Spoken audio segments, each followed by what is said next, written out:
Ускорение инфляции, наблюдаемое в начале этого года, связано с перенастройкой налоговой системы и, в частности, с повышением НДС, заявил президент России Владимир Путин на совещании по экономическим вопросам. Стенограмма опубликована на сайте Кремля. Однако, по словам Путина, влияние этих изменений на цены будет краткосрочным. Посмотрим, конечно, но действительно ожидания такие, что этот период будет краткосрочным, и к концу года инфляция вновь должна снизиться примерно до 5%, сказал президент. Путин напомнил, что по итогам прошлого года рост ВВП России составил 1%, что ниже показателей предыдущих годов, когда прирост достигал от 4 до 4,5% соответственно. Он отметил, что это замедление было не просто ожидаемым, а во многом рукотворным результатом мер по снижению инфляции. Если в 2024 году рост цен составил 9,5%, то к концу прошлого года его удалось сократить до 5,6%. Президент уточнил, что на 26 января инфляция в России составила 6,4% в годовом выражении.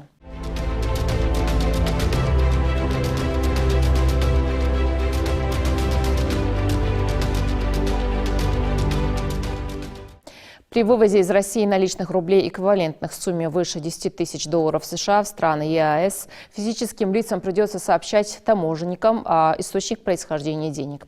Об этом сообщает Интерфакс со ссылкой на проект президентского указа, с которым ознакомился.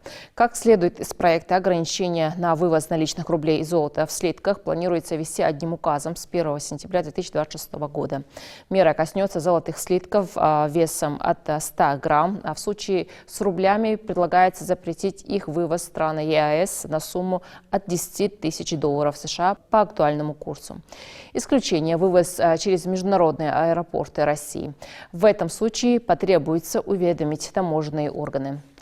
В уведомлении нужно будет указать не только сумму, но и источник происхождения денег, а также цель их использования. Если сумма превышает эквивалент 100 тысяч долларов, к уведомлению придется приложить документы, подтверждающие происхождение средств. Для юридических лиц и индивидуальных предпринимателей недекларируемого лимита в новом проекте закона не предусмотрено. Любую сумму наличных рублей они смогут вывозить только через международные аэропорты и с уведомлением таможни. На кредитные организации новые требования распространяться не будут. Ограничения направлены на борьбу с незаконным выводом капитала и отмыванием доходов, следует из проекта, говорится в публикации. Сейчас лимитов на вывоз наличных рублей из России нет.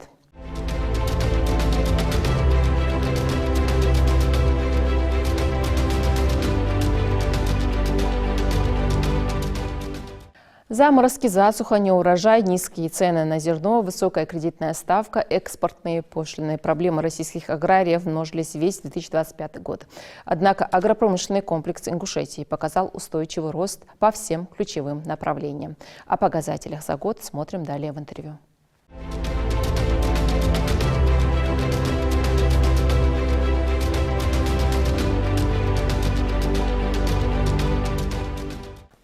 Проблемы российских аграриев множились весь 2025 год. Это и неблагоприятные погодные условия, следствием которых стал неурожай во многих регионах страны. Это и низкие цены на зерно, и высокая кредитная ставка, и экспортные пошлины. Но как будто вопреки, несмотря на все это, Ингушский агропромышленный комплекс показывает устойчивый рост. С чем это связано, будем говорить с гостями студии. Зелимхан Аздоев, начальник отдела растениеводства, механизации и работы с малыми формами хозяйствования Министерства сельского хозяйства Республики Ингушетии, и Ибрагим Цароев, заместитель министра сельского хозяйства и продовольствия Республики Ингушетия. Приветствую вас в студии нашей программы. Ибрагим Ахметович, какие ключевые факторы способствовали росту объема производства сельскохозяйственной продукции аж на 15% в прошлом году? Как вы уже сказали, у нас общий объем производства продукции сельского хозяйства превысил 15% от уровня прошлого года. Более 70% из этого объема – это продукция именно отрасли животноводства. У нас общий объем производства продукции животноводства составил 18,1 миллиарда рублей, а по объему производства продукции растениеводства 7,4 миллиарда. В принципе, превышение уровня прошлого года у нас и по растениеводству, и по животноводству наблюдается, но все-таки основной объем – это животноводство. И связано это с тем, что у нас основное направление сельского хозяйства – это животноводство, плюс хорошую весомую роль в этом сыграли и меры государственной поддержки, которые оказываются в рамках государственной программы развития сельского хозяйства. Мы ежегодно из федерального и с регионального бюджета выделяются финансовые средства на поддержку сельхозтоваропроизводителей, в частности, малых форм хозяйствования, которые занимаются именно отраслью животноводства. При этом хорошие показатели, как я уже отметил, у нас и по растениеводству. Здесь тоже наши аграрии внесли весомый вклад, в том числе благодаря поддержке государственной на развитие этой отрасли. Ну и, конечно же, стоит отметить, что именно в части растениеводства это благоприятные погодные условия, которые сложились для наших аграриев. Это же и сказывается на животноводстве, потому что только тем, что произведено на поле, можно кормить и поголовье сельскохозяйственных животных. Наверное, все-таки определенные меры были приняты, да, для увеличения валового сбора зерновых и зерновобобовых культур до 166 тысяч тонн. Мы уже подвели итоги года прошлого, 25 года, и нас аграрии... В начале следующего года подводятся итоги. Да. Аграрии нас порадовали очень хорошими результатами в производстве сельскохозяйственной продукции растениеводства, части растениеводства. Скажем так, что последние десятилетия мы знаем, что сильно изменились условия, почвенно-климатические условия, и мы из года в год не в лучшую сторону, да? Адаптировались к этим негативным условиям, и сегодня у нас есть хорошие результаты. В основном, скажем так, мы вот эти 166 тысяч 200 тонн, это у нас приходится на озимый клин. То есть мы увидели, что яровые у нас подводят яровые, поэтому мы увеличиваем из года в год озимый клин. То есть для озимых культур более-менее влаги хватает, а для яровых практически влаги не хватает. Получается, озимую вы взращиваете в большем объеме, да? Да, в большем яровые? объеме. Вот из 160 200 тысяч тонн мы более 113 тысяч получили именно от озимых культур. Очень хорошие результаты нам показали. Пшеница показала, озимый ячмень показал очень хорошие результаты. Из яровых культур очень хорошие результаты показал овес, очень хороший, потому что для овса 35 центнеров это потолок, можно сказать. 35-40 это Краснодар, Ставрополь, только такие цифры показывает. А сколько у нас собрали? У нас в общем, общий где-то 17 тысяч у нас мы собрали. А вообще урожайность 35 центнеров. Собрали где-то в пределах 17 тысяч тонн именно ячменя. Ну, конечно, не без, скажем, участия. Есть в основном 90% есть все-таки природный фактор. Ну, хотя бы вот эти 10%. Не последний фактор, мы да, себе оставим вот эти цепочке. 10%, Да. потому что это применение районированных семян. То есть мы уже адаптировались, мы увидели, какие семена, какие культуры в этих условиях, в таких сложных условиях дают хорошие результаты, и мы применяем эти, скажем, культуры. Вот по пшенице мы тоже как бы уже адаптировались, даем хорошие результаты по озимой пшенице, тоже более 40 центнеров, средняя цифра у нас такая. По ячменю тоже самое, ячмень тоже почти под пшеницу подтянулся, это тоже от 35 до 40 центнеров у нас дает. Ну, у нас кукуруза немножко подводит, потому что это яровая культура, не хватает. Но по кукурузе и по другим культурам можно сказать, как мы адаптируемся, какие меры, какие мероприятия. Давайте мы более подробно рассмотрим этот вопрос. Вы сказали, вы адаптировались под тот факт, что почва все-таки изменилась, да, и вот да, климатические условия изменились. Участилась вот эта зимняя засуха. Так. Как удалось вот в этих условиях превысить план по посеву озимых культур?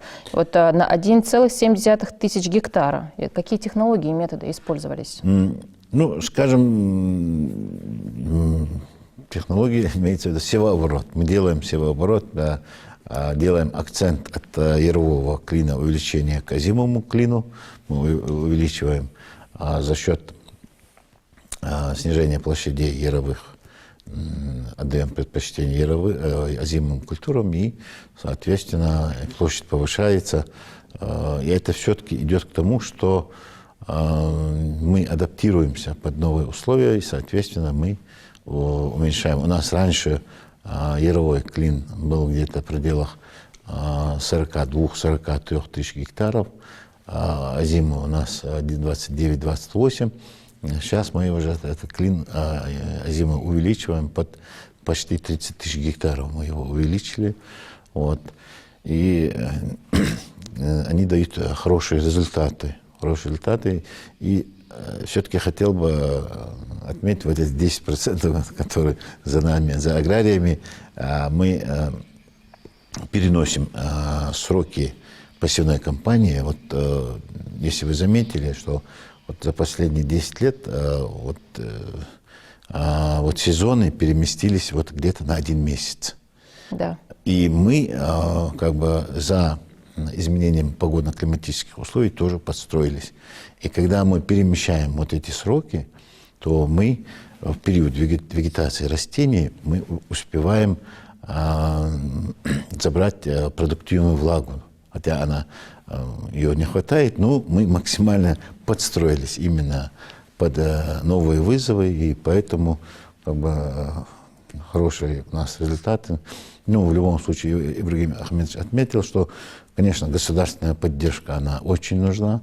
Она нам выделяется из федерального бюджета, из местного бюджета выделяются какие-то деньги, и мы их эффективно используем. Эффективно используем приобретение семян, горюче-смазочных материалов, применение удобрений комбинированных, новых, продвинутых, скажем, таких удобрений, которые и влагу задерживают, и на хороший урожай тоже влияют. Вот применяем вот такие методологии.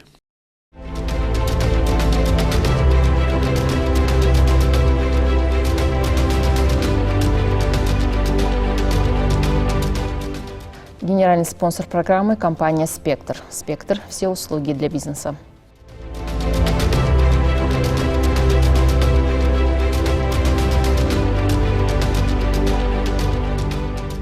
Вы несколько раз обозначили про новые условия, новые вызовы.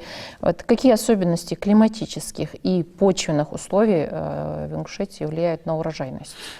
Ну, почему вы их называете новыми? Нехватка атмосферной влаги. Вот. К сожалению, мы должны обозначить, что в последнее время все-таки экологический баланс нарушен. Вот. Экосистема, если хотя бы один элемент экосистемы будет... Если где-то недобор, да, где-то будет перебор. И все как бы все меняется. Поэтому экосистема у нас немножко изменилась. И в основном это именно нехватка влаги. Нехватка продуктивной влаги, атмосферной влаги.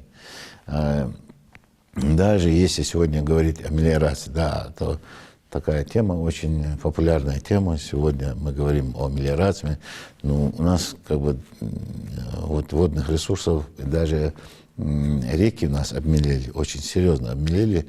Потому что если мы запустим, скажем, ну, процентов 20-30 от наших посевных площадей под мелиорацию, нам вот дебета не хватит, чтобы мы полили. Это не про наш регион, потому что, вы сами понимаете, да, Да. здесь в этом плане такой дефицит, да, водных объектов. У нас вообще нехватка вот именно водных ресурсов, нехватка.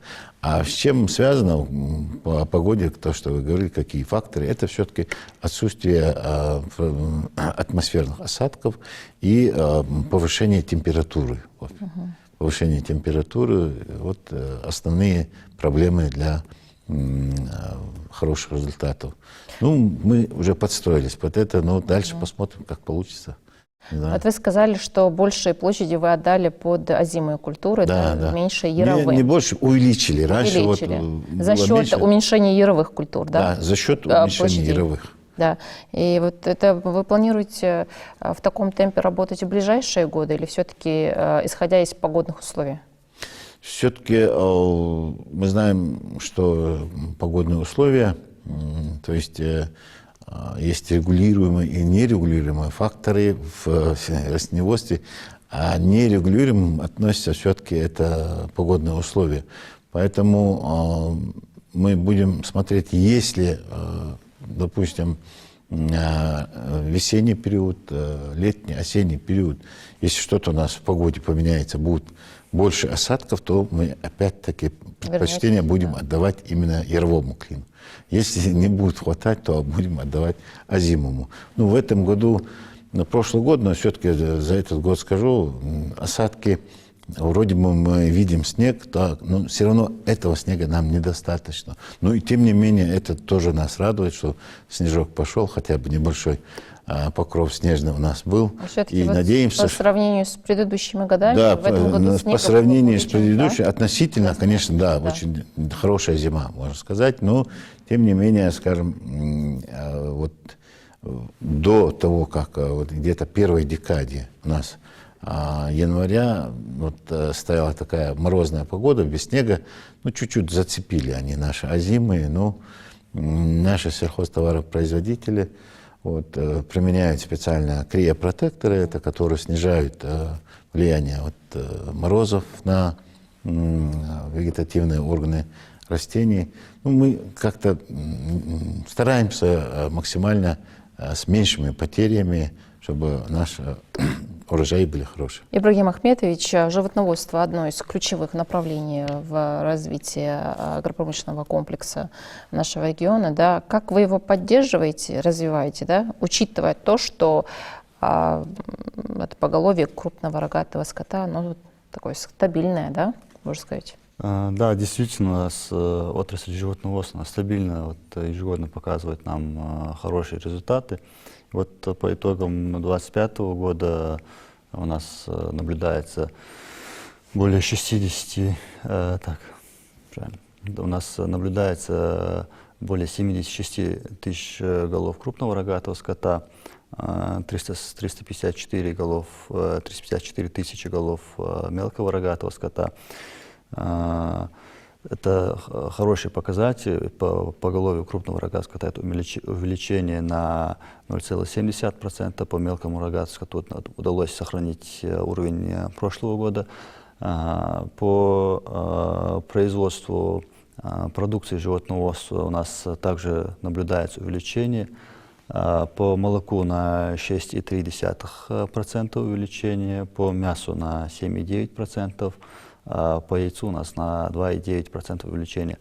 Конечно же, в первую очередь, это достижение наших фермеров, но способствует всему этому все-таки меры государственной поддержки. Как мы знаем... Как раз про это и хотела спросить. Вот какие программы существуют, поддерживающие, да, инициативы? Да, ну, касательно поголовья сельскохозяйственных животных, у нас есть ряд мероприятий по грантовой поддержке малых форм хозяйствования.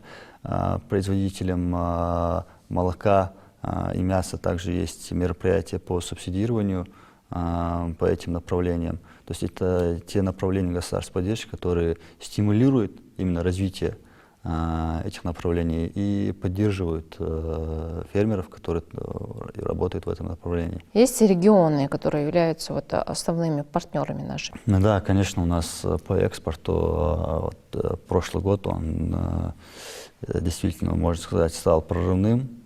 У нас 29 миллионов долларов США оценивается продукция, которую мы экспортировали. Если в весе говорит, это 125 тысяч тонн продукции. В основном это, конечно, продукция растениеводства, то есть зерно, мука, но также мясная продукция там тоже есть, не в таком большом объеме, который нам хотелось бы, но все-таки она присутствует. Если говорить по государствам, которые с нами сотрудничают, это в основном страны Ближнего Востока и Закавказья. Если говорить про регионы нашей страны, в которые поставляется наша продукция, ну, наверное, не знаю, может, несколько регионов будет, но в основном продукция наших производителей, она есть во всех регионах, в том числе наши яблоки, наши помидоры, наша вода, наше зерно, оно распространяется практически по всем регионам нашей страны.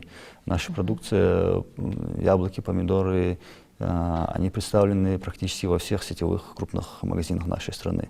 То есть география взаимодействия у нас очень обширная, да. Но при этом, конечно же, мы работаем по направлению развития, по налаживанию новых каналов сбыта продукции наших фермеров. Это в основном речь идет об экспорте в другие страны.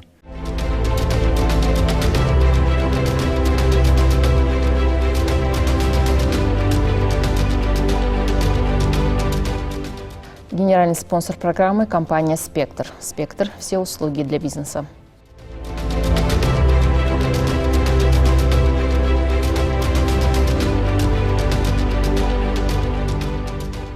Ибрагим Ахмедович, вот какова роль федерального проекта «Экспорт продукции АПК» в достижении таких достаточно внушительных показателей экспорта?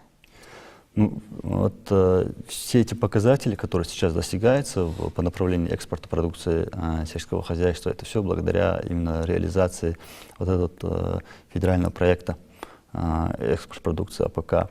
Это проект, который нам позволяет, во-первых, производить экспортоориентированную продукцию, во-вторых, помогает экспортировать ее правильно, без каких-либо барьеров. И, конечно, это проект, в рамках которого у нас идет планирование всей деятельности, которая направлена на экспорт. Все наши показатели, они зафиксированы в этом федеральном проекте. Буквально до 2030 года все наши показатели они уже определены, и мы работаем над достижением этих целей. Зелимхан Идрисович, ранее вы отметили про, скажем так, экологический пробел, да, который существует в нашей, в том числе, среде. Вот как вы думаете, какие меры должны предприниматься и предпринимаются в настоящее время для устойчивого развития агропромышленного комплекса вот, с учетом экологических требований? Ну, комплекс мер, первого, скажем, задачу по восстановлению экосистемы и выпуска, скажем, экологически чистой продукции, это все-таки комплекс вопросов. Ну, в первую очередь, это, конечно, семеноводство, то есть категорически не применять геномодифицированные семена, это у нас и запрещено, но и тем не менее, то есть не принимать. У нас есть очень хорошая отечественная селекция семян, которая отвечает экологическим стандартам. Вот, применение экологически чистых семян. Потом не перебарщивать, как говорится, с удобрениями, потому что содержание нитратов, все-таки искусственная стимуляция, лучше, да? Да, искусственная стимуляция вообще, конечно, на качество влияет. Переходить на биологические удобрения. Есть очень хорошие биологические удобрения, в том числе и органика, применение органических удобрений, то есть баланс применения минеральных удобрений, химических минеральных удобрений, отдать предпочтение именно органике. Тогда у нас действительно продукция будет более чище, в нем будет содержаться меньше химических таких тяжелых веществ, нитратов. Вот. И, конечно, нужно отметить, что поэтапно все-таки надо нам взяться в восстановление экосистемы, которая очень серьезно нарушена. Не то, что у нас в республике, вообще в целом. Вот. У нас Мы просто в том числе. надо все-таки запускать вот эти пруды. У нас работа ведется по созданию прудовых хозяйств. Вот.